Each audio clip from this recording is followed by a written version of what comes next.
Welcome to Slacker Sports Show. Good evening, sports fans, and welcome back to another podcast episode of Slacker Sports Show, where we discuss anything and everything you want to know about sports. Let's welcome in the co-host of the podcast, Mark. How are you doing today, Mark?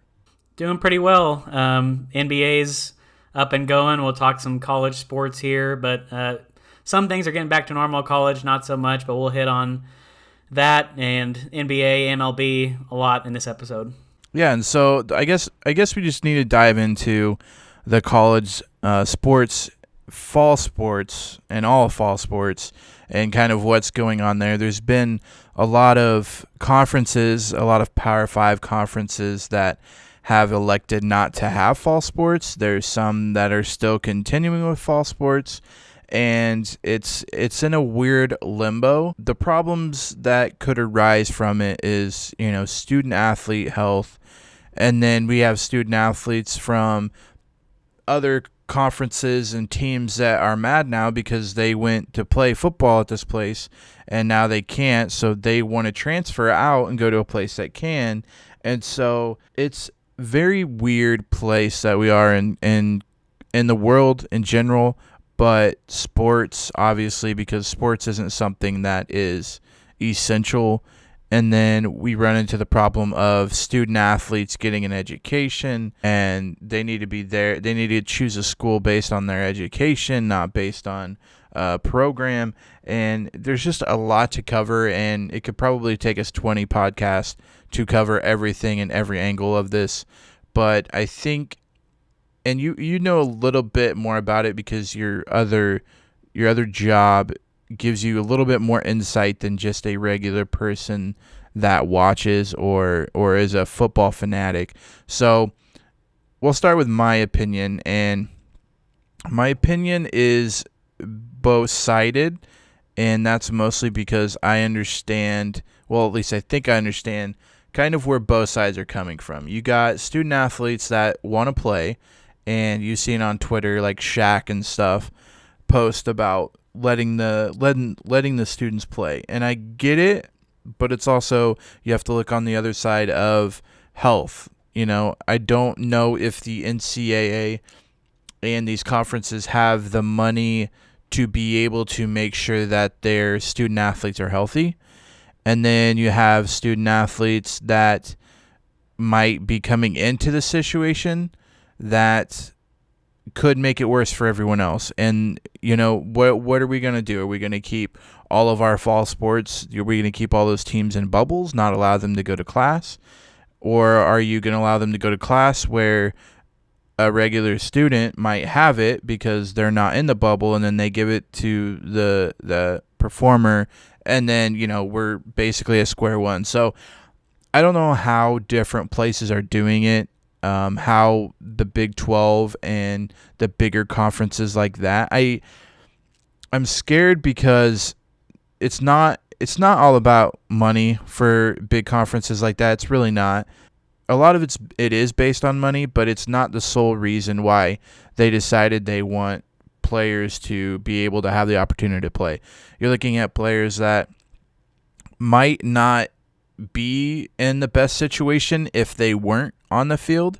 You have players that come from very not okay backgrounds. I won't say bad, but you have players that come from some backgrounds that aren't allowing them to thrive, and these sports are what allow them to thrive in a place where they can bring their talents and actually become a better person. And so it's kind of hard to say that we shouldn't allow them to play or allow them to play, and I'm kind of on both sides. I don't know if it's best for the athletes, but I also feel like if we don't give them some sort of avenue to go down, that it will not be in their best interest. That's just kind of the tip of the iceberg. Then you fall into, well, if players play, do they lose a year of eligibility? If teams do not play, do they lose a year of eligibility? And it's kind of a messy wormhole. And I guess what I think should happen is the NCAA should just come in and say, listen, we're not doing fall sports. We'll move it to the spring, or we'll move it to another place. But by having half of the conferences do it and half of the conferences not do it, it's just not a smart idea as far as the student athletes. We need to look to the student athletes. We need to make sure they're taken care of. We need to make sure that everything is quote unquote fair. And I don't know if the NCAA has the ability to do that. I don't know what they can and can't say, because the Big 12 Conference is an actual organization. They're actually ran by people that I don't know if they own it or if they like buy into the NCAA, but the Big 12 is its own governing body, and they make decisions, and they are part of the NCAA. And maybe Mark can talk more on kind of how that stuff works, but most of people are kind of upset because they're like, well, why do these people get to choose to play and other conferences don't? And that's just because they are their own entity. The Pac-12 and the Big 12 are completely different, quote-unquote, companies. They're different entities ran by different people, and that's why one is able to and one has decided not to. But that's kind of just the tip of the iceberg. My thoughts on it is, let's just keep the kids healthy. Let's make sure that no one's put in a situation that might be detrimental to their future, whether that be on to play or not to play. But I think at this point, it's not a good situation to be in as far as all fall sports and even some of the winter sports that would be starting up soon. I mean, we're thinking basketball practices probably start in the next month anyways. So how are we going to handle that? And I don't know. It's a very weird situation that's really been pushed on the last couple of days, with some of the big conferences backing out and some staying in and saying they're playing. And so let's head it over to Mark and see what Mark has to say. Yeah, like Trevor said, I actually work in collegiate athletics. I have 2 jobs currently, real estate and collegiate athletics, but I've worked for a small collegiate athletic conference in Kansas called the Kansas Collegiate Athletic Conference, or the KCAC. It'd be below, for those of you who aren't kind of familiar, it would be below Division III. It'd be for pretty small colleges throughout the country. And the KCAC is a governing body, like Trevor was talking about, with different conferences. And it's under what they call the NAIA, or the National Association of Intercollegiate Athletics. And I guess just kind of hitting on, you talked about people maybe buying into a conference. I know a lot of our members pay dues, and that's kind of how you get the money to run these conferences. And some dues go to the national governing bodies. But I'm not going to give any opinions because I'm a little bit too close to the situation. But I can just kind of give you examples of what is going on at kind of smaller college athletics. So the NAIA, the big governing body for a lot of these smaller colleges, they have about 20 conferences, which would be like the NCAA, basically, right? Yeah, it'd be a national governing body like the NCAA, but just on a kind of smaller level. That's a good point. Right. And so they govern about 20 different conferences around the country, and then they have a group of independent schools.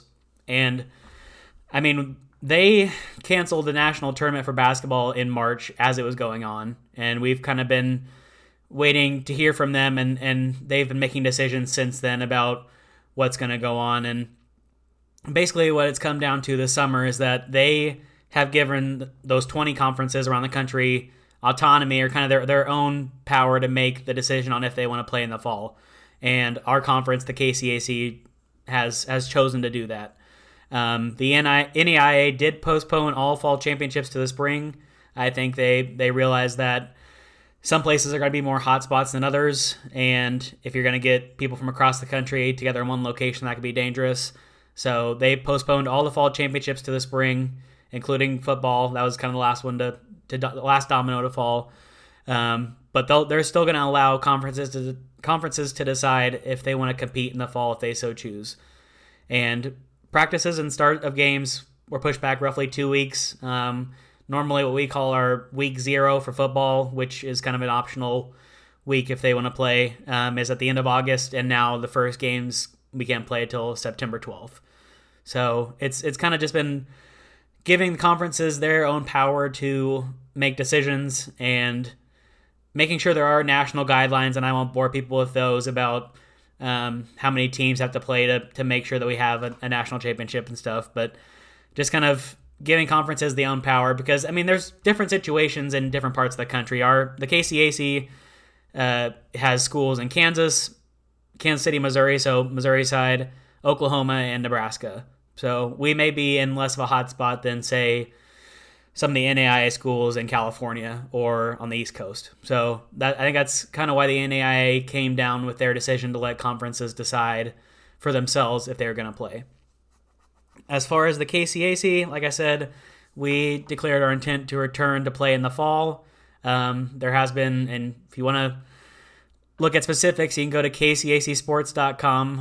I'm the sports information director, so I have a lot of hand and stuff that goes up on there. But we've kind of outlined our schedules for that. A lot of it is just shortened schedules, or for football we have, and this is public knowledge, so I'm not sharing any secrets or anything, but for football we took our schedule, and the last 3 weeks of games we've essentially made it so that there could be makeup games there if they need to, and then have set aside some dates in March if we needed to make up games in spring. We're going to have schools play about 7 to 8 games each, and then kind of get back together and decide how many makeup games do we have? Do we need to postpone everything? Can we keep the schedule going as it was originally intended?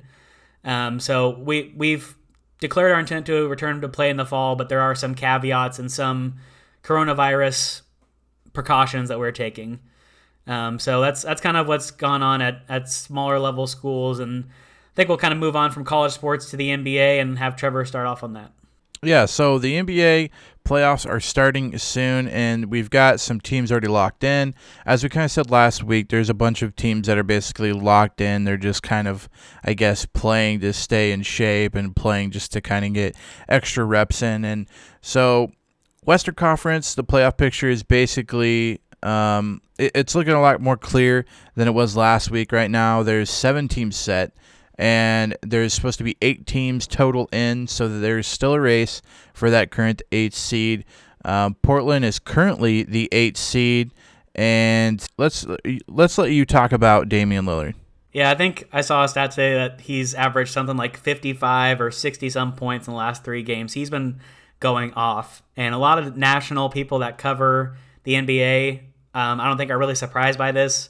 Portland's had the talent all year. They've just been banged up here and there, and a lot of people said coming into the bubble that they could be a team that jumps up into the 8th seed and could be a scary matchup for somebody who gets in the playoffs. But Damian Lillard's been putting them on his back. He's been scoring like crazy, and he's been trash talking a little bit with Paul George on some of the other Clippers on Instagram, and told people to put respect on his name yesterday. And so he's been going. Yeah, I saw that. He's been kind of going out of his mind there, along with some other people. You've heard about TJ Warren and that kind of stuff for the Pacers, but he has basically driven the bus to get the Portland Trailblazers to the 8th seed.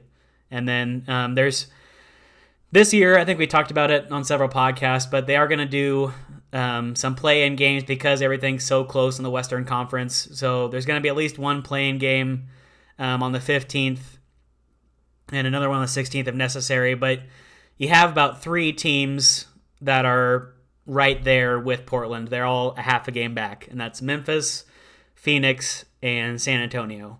And Memphis, I was excited about going into this because they have John Morant, Jaren Jackson Jr., Brandon Clark, some other fun young players.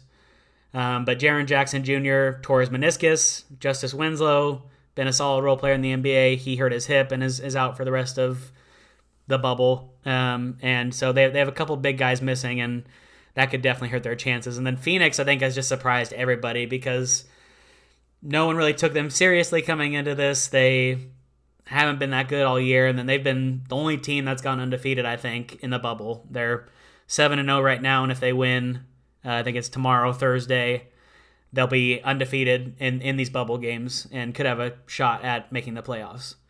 And then as far as teams that were eliminated since the last time we recorded, New Orleans, the Pelicans, I was excited about them. Wanted to see Zion and Brandon Ingram, some of those guys get more playoff experience. And JJ Redick had his 13-year playoff streak snapped finally.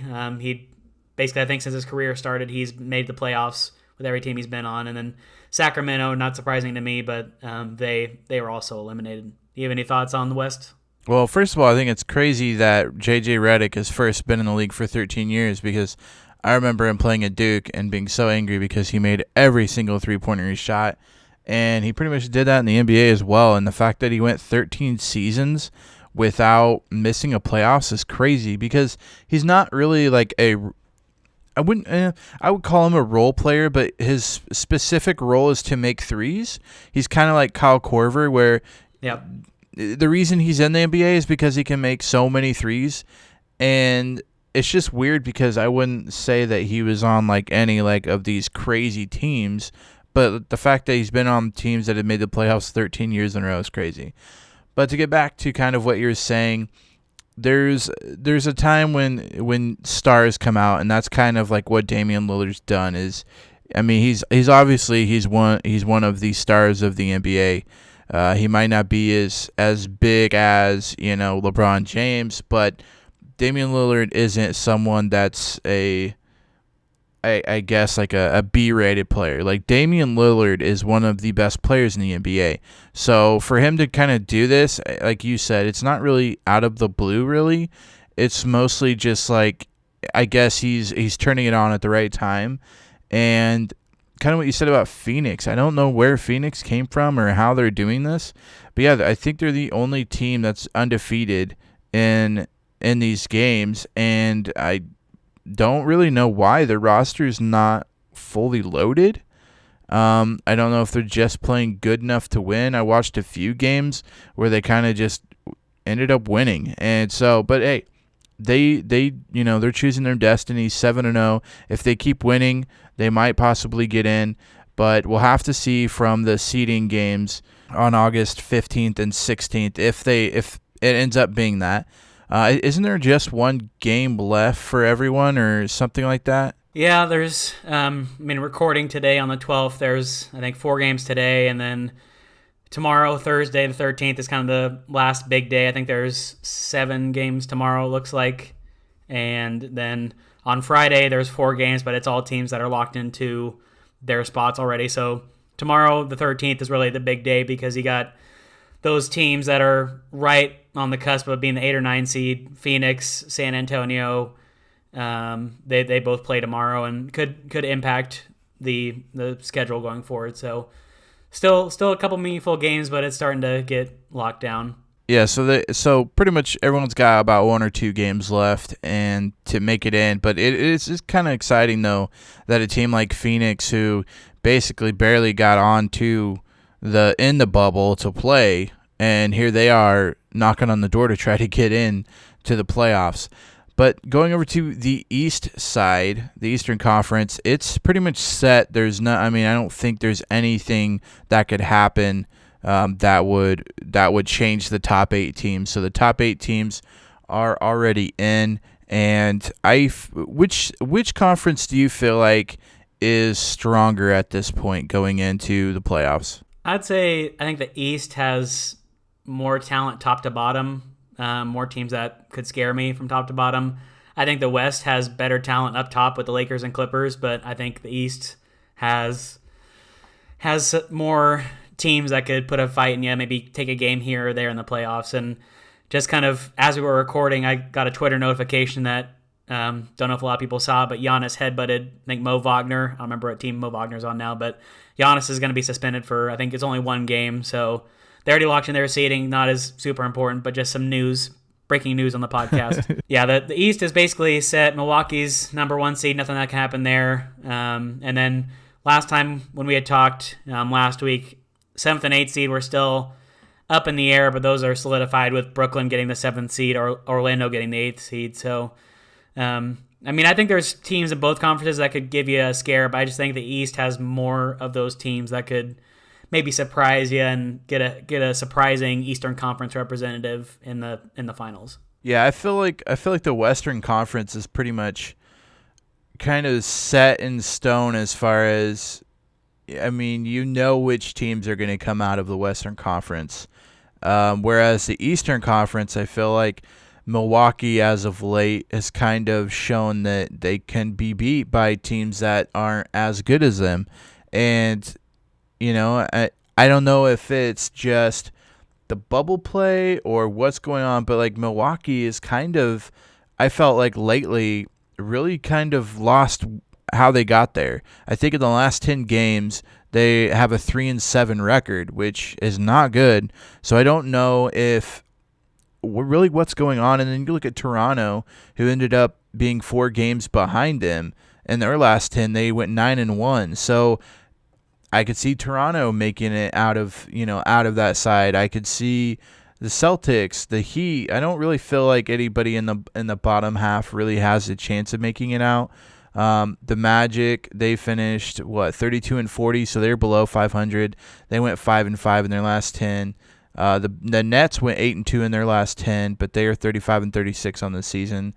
Most teams kind of just there. The Pacers went 7-3, which is kind of surprising at the end there. So you have some teams there that I feel like could really, as you said, you could find some surprising teams out of the Eastern Conference. Whereas I feel like the Western Conference is pretty much settled as far as, I mean, you got like the big dogs like the Lakers, the Clippers, and then you got people that are really close behind them like the Nuggets, Rockets, and Thunder. Even the Jazz are a game away from them, but I feel like that is going to kind of all be settled out in the playoffs because it's going to be hard for anybody to take down the Lakers with just who they have and what they've been doing. In that Western Conference, the top 8 seeds right now, they are all 6-4, 4-6, or 5-5 in their last 10. So we could see some shakeup there. It doesn't look like any teams there are super strong right now. You got a bunch of the top teams with losing streaks right now, actually. I don't know if it's because they pulled their main players, because I know that they've been kind of setting players based on they're already in the tournament. There's no reason to get them hurt. Basically just kind of get them some floor minutes, get them kind of game ready, stay in shape. But I think that might be kind of why the top teams have been losing lately. But I think the Western Conference definitely has the stronger teams in it. I wouldn't have said that probably 2 weeks ago, but with what kind of the Bucks have been doing, the 3-7 in their last 10, kind of has me worried that, there's some teams in the Eastern Conference like the Raptors that could upset them and beat them. Yeah, I mean, I think we talked about it even when the bubble started, but we had both looked at the Raptors, and I think just them having the experience of going to the championship and knowing kind of when to turn it on and when they need to, when in the schedule they need to ramp up and kind of start playing their best basketball. They've really been turning on as of late, and like we said, they could have a chance to upset the Bucks and get back to the championship. So it'll be interesting going forward to see how both conferences play out, but especially the East. As you said, the suspension you got for one game? For the headbutt? Yeah, I think that's what I saw was, 1 game. Yeah, well, that's not as bad as the suspensions that are being handed out by the MLB right now. The MLB, I don't know why they are still, I guess, protecting the Astros. And again, that's a whole nother completely different thing to talk about and to discuss. But if you haven't paid attention the last week, there was a Astros brawl and the A's basically went head to head. And again, nothing like bad, no punches I saw were thrown or anything like that. It was mostly just the respect thing, which if you don't know anything about life, there's a thing called respect, and that starts all fights. All fights come from one side disrespecting the other side, or vice versa, or both sides just not agreeing on something and the mutual respect there. And basically what happened was the Astros hitting coach, Alex Cintron, I believe is his name, was talking to Laureano of the A's after Laureano got hit by a pitch, wasn't happy about it, and stuff was said, and Laureano charged him and never really got to him. The pitching or the hitting coach kind of talked crap, and then as soon as the player was running at him, he kind of backed up and let his other friends take care of the situation. But What did you see from that? And do you think it would have happened if it wasn't the Astros hitting coach, or if it wasn't the Astros, if it was just a normal other team like the White Sox or something? Do you think that would have been a brawl situation? I think there's a little added something because it's the Astros. There may have been a brawl anyway. I mean, he got hit and probably been talking trash all game, but I think just that hatred that's built up for the Astros at this point put it over the edge. And I watched the video of it today, didn't have a chance to see it live, watched the video of it today, and like you said, there wasn't any real punches thrown. I think somebody may have got tackled, but nothing really too bad, and it kind of dispersed pretty quickly. But I guess the biggest thing for me when I saw the suspensions was, and we talked about it before, I mean, it's only a 60-game season, so Laureano of the A's got suspended 6 games. He's appealing it, but that's 10% of your season right there if he doesn't get it overturned. And the A's they're leading the AL West right now, so that could be something that's influential. And then the MLB is not consistent with their punishments, or they don't make a lot of sense, I guess is a better way to put it, because their hitting coach got suspended for 20 games, and that's, I mean, I know some management and higher ups got suspended, but that's more than any player got suspended for everything the Astros did. So it's not a good look for Rob Manfred, not a good look for the MLB, and I guess I was just surprised by the number of games. And I mean, 20 games is a good suspension. It's a third of this weird season, but it just doesn't look good that none of these players have been kind of reprimanded or punished, and this coach is getting 20 games, but still nothing about the cheating scandal. So I was surprised. Yeah, and I feel like that's just the MLB in general since Manfred took over, that suspensions it's like they just roll a dice and then they have a number picked up on a board and they just select that number, because this isn't the first time that weird suspensions have been handed down. I remember last year there was several suspensions where the person that, I guess, I wouldn't say started the fight, but the person that, kind of antagonized the fight ended up getting like 2 games or 3 games, and then the person that kind of reacted to it ended up getting like 8. And it's just like, how does that make sense? How, if they basically both decided that they were going to fight or whatever, how does one person get 2, one person gets 8? I don't know if it's like having children when you, I don't know, like one child more than the other, and then you just decide, no, you get a week of grounding and you only get 2 days. I'm not sure how they honestly make the decisions based on the suspensions, but it's just weird because I know one's a player and one's a coach. The coaches, and it's weird because I heard people on Twitter saying, this coach should have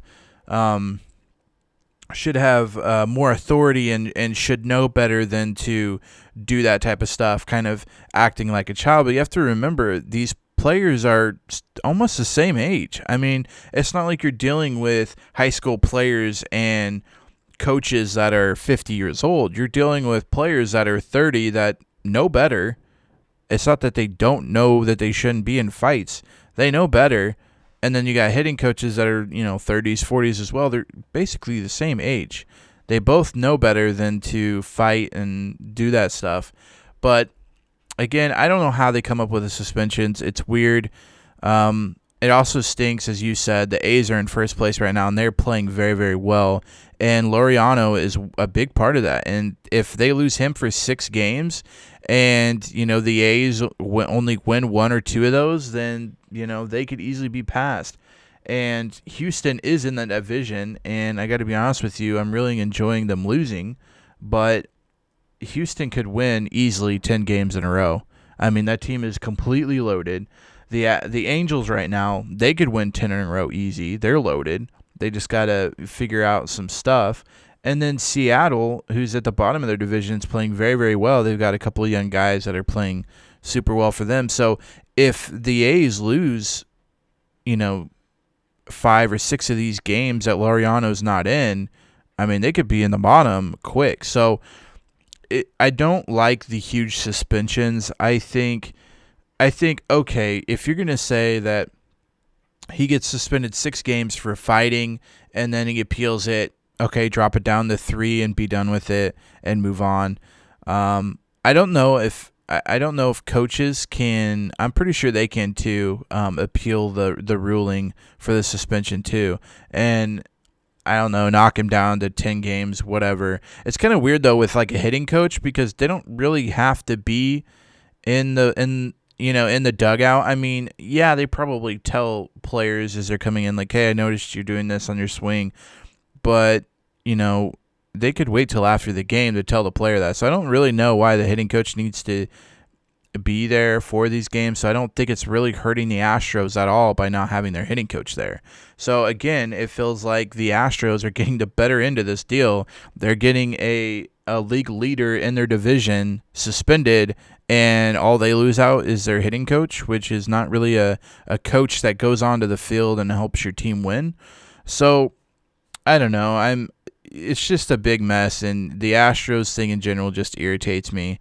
I do follow a Twitter account, and I forget what it's called, but it's basically, I think it's called like the Shame Astros Tour or something, and it's a Twitter account that basically trolls the Astros, and I love that account, but I saw that they're just basically they're struggling right now, and so it's good to see that they're not at the top of their division and basically getting no punishment. I hope they don't make the playoffs. Just to kind of show them that, hey, obviously it's proven that if you cheat, you will probably win more games. But look, you're not actually as good as you say you are. And, if you're not cheating, you're not winning as many games. So hopefully that's what kind of comes out of the season. And I feel like now they can't really suspend any Astros anymore, especially their players, just because, it's been too long. Kind of like, if your kid breaks a toy, you can't wait a month and then ground them. That's not how. You know what I mean. So I feel like they can't do anything about it now. What upsets me the most is that the MLB hasn't acknowledged that they've screwed up. They don't see that they've messed up in any of this, and that's like the biggest thing to me is that, okay, they didn't suspend them, but at least come out and say, you know what, we screwed up. We really hurt the game of baseball by not suspending these or allowing them, allowing this cheating thing.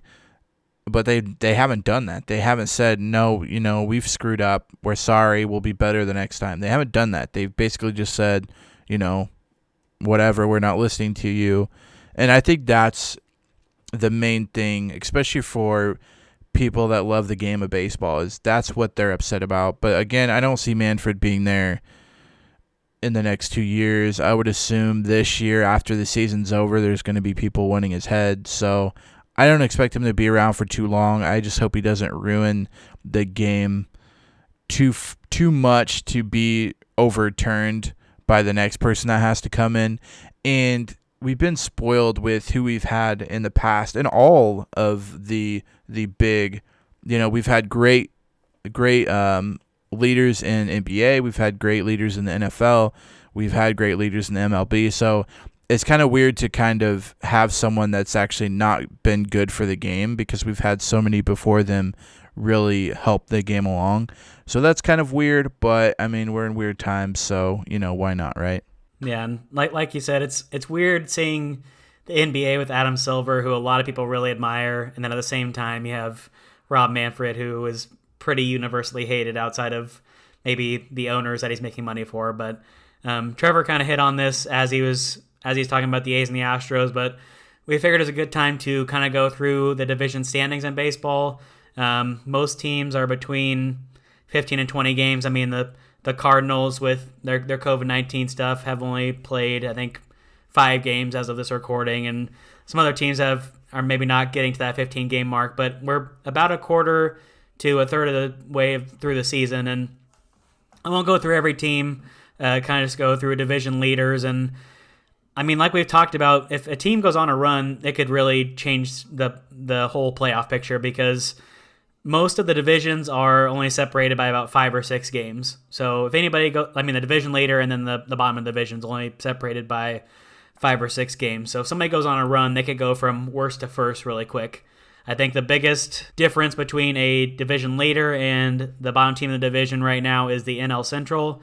The Cubs are leading that, and the Pirates are 9 games back.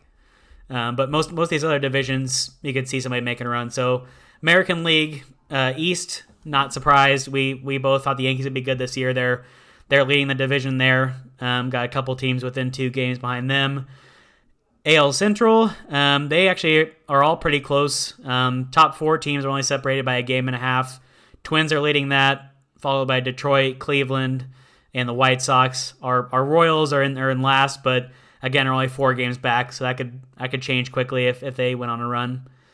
AL West, we kind of talked about. Oakland's leading that by 4.5 games. They got a pretty good lead. Texas and Houston are the 2 teams behind them, but like we talked about, Los Angeles Angels can make a run. Seattle can make a run.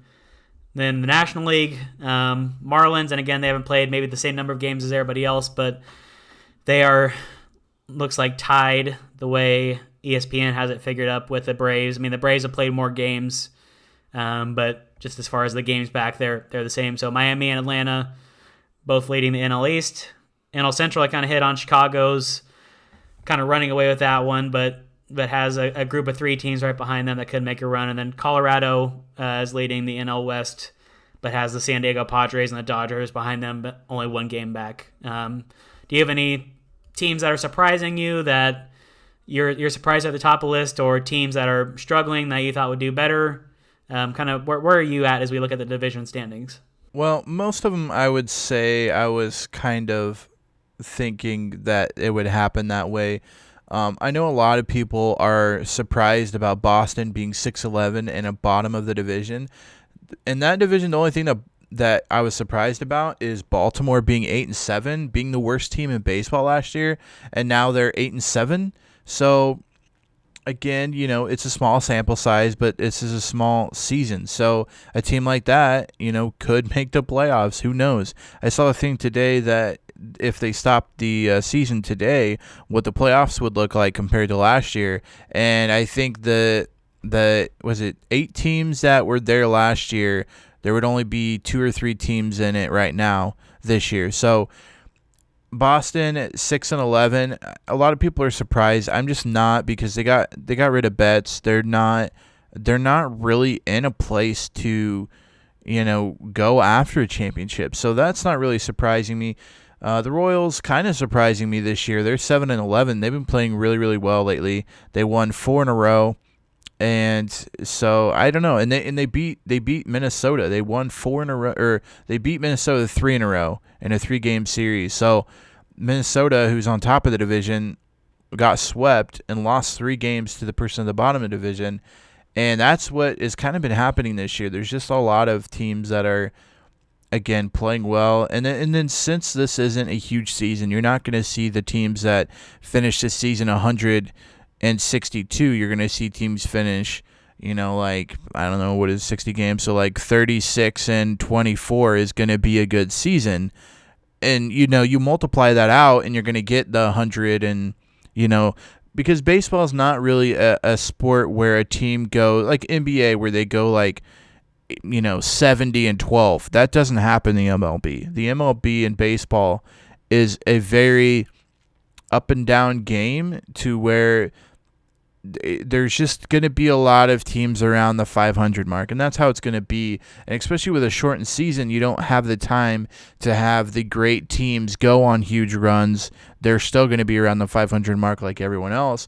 But no, I'm not really too surprised. I still wonder what they're going to do with the teams that have not played as many games. I've heard that they're going to go with whatever team has a higher winning percentage. So if a team ends up playing 55 games instead of 60, if they have a better percentage, they would go above.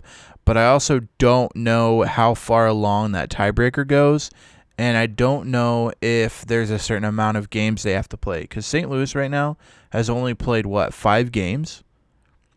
They played 5 games. Most other teams have played 15. I know they're doing double headers and such, but St. Louis doesn't look like they're going to be playing anytime soon. I would assume they're still about 3 or 4 days, 5 days maybe away from even playing. So they're going to have to do a lot of catching up, and I don't know if scheduling and everything is going to allow them to make up all their games. So I don't even know if St. Louis is going to be even in contention to make the playoffs, because I would assume, and what they normally do with stats is like you'll see a guy say he's hitting 500, and then you'll see the person that's in first for the average, he's hitting 381, and you're like, well, this guy's hitting 500. But in order to be considered for that stat, you have to have so many at-bats, and a certain percentage of those at-bats have to be, like whatever. So I wonder if they're going to do the same thing and say, well, yeah, you have a higher winning percentage, but you have not had the minimum requirement for games played, so you don't get in. But again, we'll have to wait and see what happens with, especially St. Louis, because they are so far behind. They've only played 5 games. Most teams have already played 15, 16 games. So, I mean, it's not looking good for them. You do see Miami, they're up to 11 games. They missed a couple games, and I know they're playing doubleheaders a few nights this week. So they'll get close to, what they're supposed to. But the fact that St. Louis has only played 5 games and they're still going to miss 3 or 4 days, I would assume, before they're allowed to play again. I don't know if they're even going to be able to make the playoffs. I guess we'll have to wait and see. A team that I am kind of surprised about in the NL, it's not really Miami, because I feel like Miami came out strong, but they've kind of been dropping a few lately. They've lost 3 in a row now. So they came out and were 7-1. Everybody's like, oh my gosh, Miami's going to win the NL East. I don't think it's going to happen. They've lost 3 in a row now. They're 7-4. But it's Colorado. Colorado's 12-6, leading the NL West, which has the Dodgers in it, which the Dodgers, I feel like, are the team to beat in that division. And they've really outplayed the Dodgers in many ways. I mean, they're 12-6. The Dodgers are 11-7, which is only a game behind. But if you look at the Colorado offense, which I wouldn't have even assumed they'd be that great, they have 103 runs scored and only given up, and have given up 81 runs against. And I believe they do lead the all of baseball in runs scored. The Dodgers aren't scoring as many runs as I thought they would. They have 90 runs scored, so they are 13 less runs scored than Colorado. The biggest thing is their pitching. And that's kind of how the Dodgers win, is their pitching. They got, Kershaw. They got all these guys in there that are helping them pitch, and they've only given up 54 runs against. So they're pretty good on the pitching, but I'm really surprised that Colorado is playing this good. And they're good. I mean, if you watch them, they're good. Blackman's hitting like an ungodly number, like 480 something in average, and he's pretty much the only person right now they're talking about when it comes to beating a record. And we kind of talked about it on like our first podcast. Could any records be beat? And right now he's looking like he might be able to do it. I just don't see it being a all season thing. I think he just got out to a really, really good start, and it's actually continued for quite a while now. So I don't know, maybe he can do it. Maybe he can continue to keep it up. What do you think? Do you think it's possible for the average to be broken this year by not necessarily Blackman, but by any players? I think it could be, but you almost have to put an asterisk next to these and say it's a shortened 60-game season. I mean, it's still impressive if you hit 500 or even 400 over a 60-game season. I mean, it's not a small sample size, but it's nothing compared to 162. So I think if they do put in the record book and consider it legitimate, it needs to have some sort of marker next to it or something like that. And hitting on a couple of things you brought up there with St. Louis, you almost have to have, and I don't know if MLB's talked about this, but you almost have to have a cutoff date, like 2 or 3 weeks after the season's supposed to end, for teams to make up these games. Because, like you said, it may not be fair just going off a winning percentage to put some teams in if they haven't played near as many games as other people in their division or other people in a playoff race. And I mean, this is a dramatic example and kind of throws winning percentage out the window, but St. Louis is 2-3, only played 5 games, got a 400 winning percentage, but they have the least amount of wins in their division. I mean, Pittsburgh's in last,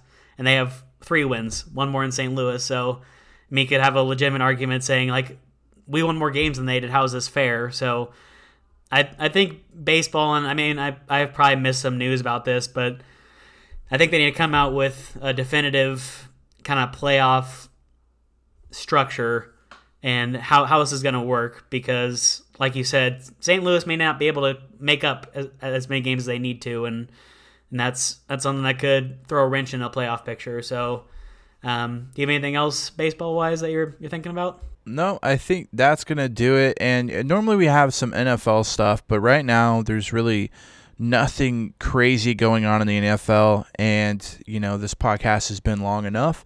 So we're going to stop it there. And then also make sure you subscribe and stuff, because we do NFL right now every Sunday evening, I believe, is when we post it. And we go over all of the divisions. And right now we are in the last division of the NFC, and it's the NFC North. So make sure you check that out Sunday.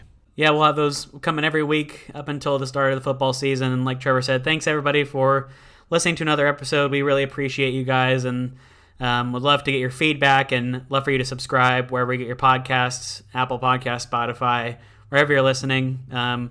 We have also started a YouTube channel, and I think we may have some content coming out this week. We'll kind of keep it a surprise and let you find out what that is coming up. But you can find the YouTube channel by searching Slackers Sports Show.